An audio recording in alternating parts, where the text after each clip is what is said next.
நேற்று ட்ரம்ப் மிரட்டின போது சீஸ்ஃபயர்னும் போது தோத்தவன் சீஸ்ஃபயர்னு சொல்லி பாகிஸ்தானோட மூஞ்சிக்காக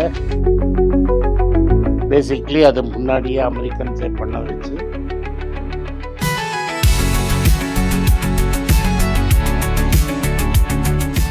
சார், இந்த ஈரான் இஷ்யூ, இந்த ஸ்ட்ரைட் ஆஃப் ஹார்மஸ் இஷ்யூவை மார்க்கெட்ஸ் எப்படி இப்போ பார்க்க ஆரம்பிச்சிருக்காங்க? ரொம்ப market has ignored it largely. ஒரு நாளைக்கு பீஸ் இருக்குங்கன்னா ஒரு நாளைக்கு பீஸ் இல்லைங்கிறான். மார்க்கெட்டுக்கு இப்போ என்ன வேணும்னா கச்சா எண்ணெய் சப்ளை எப்படி ஓப்பன் ஆகும். கச்சா எண்ணெய் இல்லை, சப்ளை இல்லைன்னா மார்க்கெட்டில் டிஸ்ரப்ஷன் இருக்கும். இப்போ ஆல்ரெடி நீங்கள் பார்த்தீங்கன்னா பாமாயிலை வந்து பயோடீசலுக்காக டைவர்ட் பண்ண ஆரம்பிச்சிட்டாங்க. பாமாயில் விலை ஏறிடுச்சு. அதே மாதிரி க்ரூட் ஆயில் டெரிவேட்டிவ்லாம் வச்சு தான் உங்களுக்கு சோப்புலேருந்து எல்லாம் பண்ணுறான். இந்துஸ்தான் யூனிலிவர் விலை ஏற்றிட்டான். எல்லா ரா மெட்டீரியல் விலையும் ஏற ஆரம்பிச்சு. பேக்கேஜிங், பால் பேக்கெட்டோட ரேட்டு கூட, பேக்கேஜிங் தண்ணி பாட்டிலோட விலை ஏறிடுச்சு. ஸோ உங்களுக்கு வந்து செருப்போட விலை ஏறும். பிளாஸ்டிக் செருப்பு பண்ணுறதுனால ஏறும். மேன்மேடு ஃபைபரோட விலையெல்லாம் ஏறும். ஸோ விலைவாசியிலேருந்து நீங்கள் தப்பிக்கிறதுங்கிறது நெக்ஸ்ட் டு இம்பாசிபிள். இன்னொன்று என்னென்னா, நீங்கள் மார்க்கெட்டுன்னு பார்க்காம யாரை மேக்ஸிமம் எஃபெக்ட் பண்ணியிருக்குன்னு பார்த்தீங்கன்னா ஏழைங்களை தான். பல இண்டஸ்ட்ரியில் வந்து லேபராக இருக்கிறவங்க வேலையை விட்டு திரும்பி ஊருக்கு போகிற மாதிரி ஆயிடுச்சு.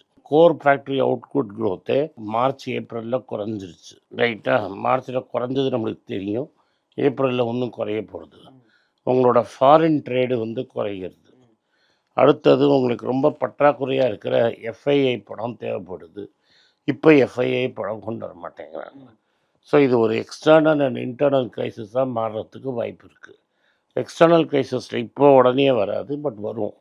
ஏன்னா போன வாட்டி 2 வருஷமாக $35,000 பில்லியன் உங்களோட கரண்ட் அக்கௌண்ட் டெபிசிட் இருந்தது. 2 வருஷத்தில் $120 பில்லியன் வெளில போயிருக்கு. இந்த வருஷம் $60 பில்லியன் வந்து இது வெளில போகும் கரண்ட் அக்கௌண்ட் டெபிசிட். அதோட இன்னொரு $100 பில்லியன் வெளில போச்சுன்னா you are expecting staring at $120 billion. Net of shorts, அதாவது நீங்கள் வெளி மார்க்கெட்டில் இருக்கிற பொசிஷனுக்கு டெலிவரி பண்ணுறதை விட்டுட்டு உங்கள்கிட்ட $585 பில்லியன் தான் எக்ஸ்போர்ட் ரிசர்வ்ஸில் இருக்குது. அது ஸ்வைனு இப்போ $400 பில்லியன் இறங்கும். இதே சமயத்தில் உங்களுக்கு வந்து உங்களோட பெரிய பிக் 3 ரிசல்ட்ஸ் வந்துருச்சு. 4 ரிசல்ட் வந்துருச்சு. டெக் மஹிந்திரா வந்துருச்சு, விப்ரோ வந்துருச்சு, ஹெச்சிஎல் வந்துருச்சு, டிசிஎஸ் வந்துருச்சு. எங்கேயுமே பெருசாக டாலர் டேர்ம்ஸில் டர்ன் ஓவர் ஏறலை. ஸோ டிசிஎஸ் மட்டும் ருப்பி ப்ராஃபிட்ஸ் ஏறி இருக்கு. ஏன்னா அவனுக்கு யூரோவும் கிரேட் பிரிட்டன் பவுண்டும் நிறைய இருக்குது. ஸோ இதனால் வந்து இந்தியாவுக்கு ஒரு பெரிய ரிலீஃப் கிடைக்குங்கிறது next to impossible. For the first time fertiliser growth குறைஞ்சிருக்கு. ஸோ ஃபர்டிலைசர் இல்லை. ரைட்டா? இப்போ கரீஃப் கிராப்பு வரப்போகுது. எல்னினோ அப்படின்னு சொல்கிற எஃபெக்ட்டு இந்த வருஷம் 200 இயர்ஸுக்கு இல்லாத அளவுக்கு எல்னினோ எஃபெக்ட் வரப்போகுது. ஸோ வந்து there is already rice shortage in South East Asia. So உலகத்தில் ஃபுட் இன்ஃப்ளேஷனும் வரது. நம்மளால் ஜூனுக்குள்ளே உங்களால் வந்து நீங்கள் ஸ்டெபிலைசேஷன் ஃபண்ட் வச்சுக்கோங்க, என்ன ஃபண்ட் வச்சுக்கோங்க, உங்களால் பேசிக்காக டெலிவர் பண்ண முடியலன்னு வைங்க ஃபர்டிலைசர், உங்களோட ஃபார்மரோட அவுட்புட் குறையும். அவுட்புட் குறைஞ்சா விலைவாசி ஏறும். விலைவாசி ஏறிச்சுன்னா வேறு வழியே இல்லாமல் இன்ட்ரெஸ்ட் ரேட் ஏற்றணும். இன்ட்ரெஸ்ட் ரேட் ஏற்றினீங்கன்னா ஆட்டோமேட்டிக்காக உங்களோட க்ரோத்து கம்ப்ளீட்டாக குறைஞ்சிரும். ஆல்ரெடி வந்து க்ரோத்தில் ப்ராப்ளம் இருக்குதுன்னு அரவிந்த் சுப்ரமணியனும் ஃபெல்மென்னும் மற்ற நிறைய பேர் சொல்கிறாங்க.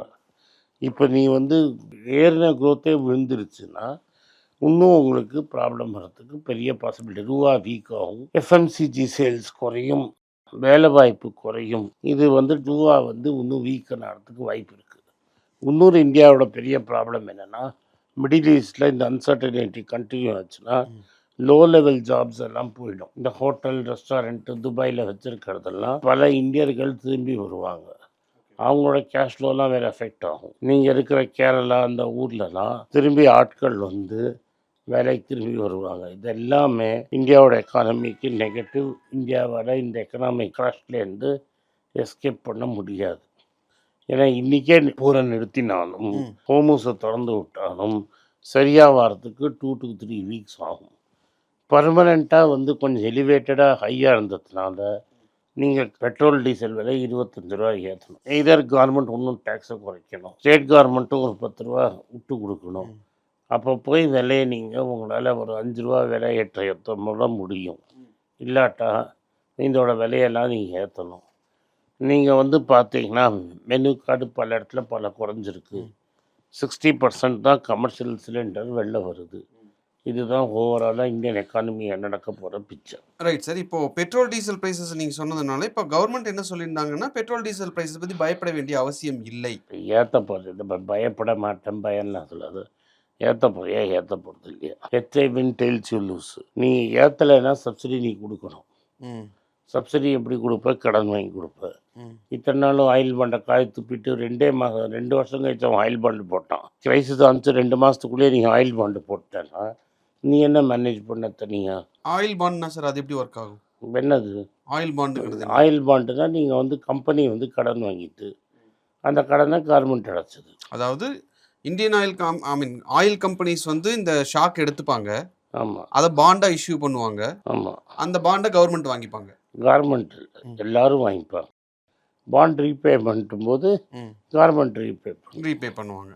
அவ்வளோதான். அந்த பணத்தை அந்த ஆயில் கம்பெனி கொடுக்கறதுக்கு பதிலாக கவர்மெண்ட் ரீபே பண்ணுவாங்க. அதுக்கான பர்சன்டேஜ் இன்ட்ரெஸ்ட்டை வந்து யார் பாண்ட் வாங்கியிருக்காங்களோ அவங்களுக்கு கொடுப்பாங்க. அதுவும் கவர்மெண்ட் தான் கொடுக்கும். ஓகே. ஸோ அப்படின்னா அந்த ஷாக்கை இப்போதைக்கு நாங்கள் எடுத்துக்கிறோம், அதை தூக்கி அப்போ கவர்மெண்ட் கொடுத்துருவோம். இப்போ நீ அதை பண்ணக்கூடாது இத்தனை நாள் பேசிட்டு நீ அதையே பண்ணால் உன்னை எவன் மதிப்பான்? அவனுக்கு 2 வருஷம் கச்சா எண்ணெய் விலை $120 மேலே இருந்து தான் இதை பண்ணான். உனக்கு இப்போவே நீ இதை பண்ணனா எவன் உன்னை மதிப்பான்? பட் இப்போ அதை பண்ணுறதுக்கான நீட் இல்லை, விலை ஒன்றும் பெருசாக ஏறாதுன்னு சொல்கிறாங்களே. எப்படி ஏறாமல் போகும்? அப்போனா கவர்மெண்ட் வந்து இன்னும் எக்ஸைஸை 10 ரூபா குறைக்கணும். ஸ்டேட் கவர்மெண்ட்டும் ஒரு 20 ரூபா சாக்ரிஃபைஸ் பண்ணணும். இப்போது கவர்மெண்ட் சென்ட்ரல் கவர்மெண்ட் 10 ரூபா எக்ஸைஸ் டியூட்டி அப்பப்போ இன்க்ரீஸ் பண்ணினாங்க சார். இப்போ 10 குறைக்கிறதுக்கு ரூபா தானே குறைச்சிருக்காங்க. அவனால் முந்நூறு 10 ரூபா குறைக்க முடியும்.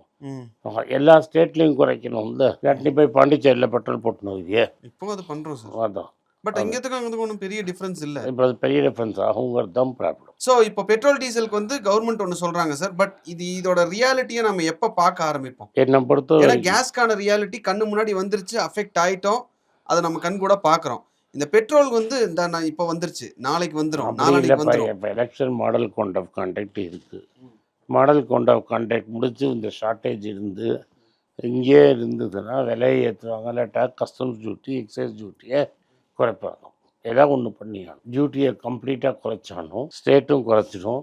ஸ்டேட் அதை விட்ட உடனே ஏதாவது ரெவென்யூ ஷேர் கேட்பாங்க. சரிங்க. ஸோ இது எல்லாமே ஒரு ப்ராப்ளமாக இன்னும் ஒரு மாதத்தை வெடிச்சிடும் வெளில. Okay. So petrol diesel price இன்னும் ஒரு மாதத்தில் உயர்றதுக்கான வாய்ப்புகள் இருக்குது. டெஃபினட்டாக இருக்குது. இப்போ ரிசர்வ்ஸை வச்சு நீங்கள் ஓல்டு ப்ரைஸ் தான் கொடுத்துட்டுருக்கீங்க. ரிசர்வ்ஸ் இல்லைன்னா என்ன பண்ணுவாங்க? அந்த ரிசர்வ்ஸை நீங்கள் என்ன ரேட்டுக்கு வாங்கினீங்கன்னு ஒன்று இருக்குல்ல சார்? அது எப்போ வாங்கினா சீப்பாக தான். அவன் ஒரு ப்ளூ டர்பன் தான் வாங்கியிருக்கான். ப்ளூ டர்பன் முட்டா பேர் சீப்பாக தான் வாங்கியிருப்பான். Okay sir. அப்படின்னாலும் நீங்கள் என்ன 10 வருஷத்துக்கு முன்னாடி ரிசர்வ் அப்படியே சார் வச்சுருப்போம்? அப்படி தானே இருந்தது. ஃபஸ்ட் இன் ஃபஸ்ட் அவுட் மாதிரி தானே இருக்கும். ஓகே. லீஃபோ போட்டு போனது இப்பவும் விலை கம்மியாக தானே இருந்தது. ஸோ எப்படி ஒரு $40 வாங்கினது இன்றைக்கி $80 அரௌண்ட் வச்சா கூடமே அவன் என்ன பண்ணுவான்? $40 விற்றுட்டு உனக்கு வந்து வெள்ளை சொல்லிக்கிறது $80ங்கிறத சொல்லிப்போம். டெஃபினட்டாக போர் முடிஞ்சு டேங்கர் உள்ளே வரலைன்னா அடுத்த வாட்டி டெஃபினட்டாக அடுத்த மாதம் ரேட்டு ஏறணும், வேறு வழி கிடையாது. Okay sir. So petrol diesel price எப்படினாலும் ரேட் ஏறுறதுக்கு தான் வாய்ப்புகள் ரொம்ப அதிகம் சொல்கிறீங்க. ரொம்ப நன்றி சார். நன்றி, வணக்கம். எல்லாருக்கும் வணக்கம். குழந்தைங்களுக்காக ஃபைனான்ஷியல் லிட்ரஸி மணி ஃபார் நத்திங்னு 2வது பார்ட்டு. அண்ட் இதில் வந்து செக் எழுதுறது எப்படி, டெபாசிட் எழுதுறது எப்படி, பணம் எப்படி வந்தது, பார்ட்டர்லேருந்து டிமானிட்டைசேஷன் வரைக்கும் எல்லாத்தையும் கவர் பண்ணியிருக்கோம். உங்கள் குழந்தைங்க அப் டு ஏஜ் 10-12க்கு ரொம்ப யூஸ்ஃபுல்லாக இருக்கும். இந்த புக் இப்போதைக்கு ஒரு ஸ்பெஷல் ப்ரைஸில் $450 கொடுக்குறோம். இதை யூஸ் பண்ணிக்கோங்க. நன்றி, வணக்கம். moneypage.com வெப்சைட்டை சப்ஸ்கிரைப் பண்ணுங்கள். ஒரு வாரத்துக்கு 4 ப்ரீமியம் ஆர்டிக்கலும் ஃப்ரீ ஆர்டிகல்ஸ் ஒரு 10லேருந்து 15 நாங்கள் போடுறோம். இது சப்ஸ்கிரிப்ஷன் ஒரு மாதத்துக்கு $99 தான். இங்கே சொல்கிற கான்செப்ட்ஸை கிரேட்டாக எக்ஸ்பேண்ட் பண்ணி போடுறோம். நீங்கள் படித்தீங்கன்னா உங்களுக்கு யூஸ்ஃபுல்லாக இருக்கும். நன்றி, வணக்கம்.